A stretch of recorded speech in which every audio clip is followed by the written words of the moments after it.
The winter storm watch is no longer in effect. Accumulations, snow accumulation of 12 to 18 inches.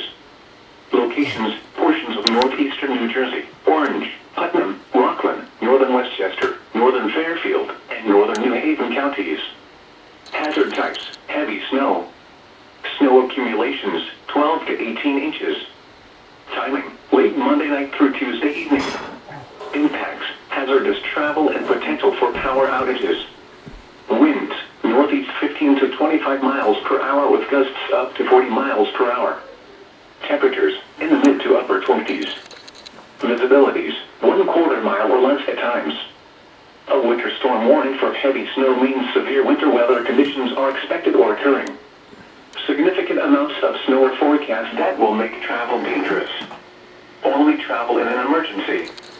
If you must travel, keep an extra flashlight, food, and water in your vehicle in case of an emergency.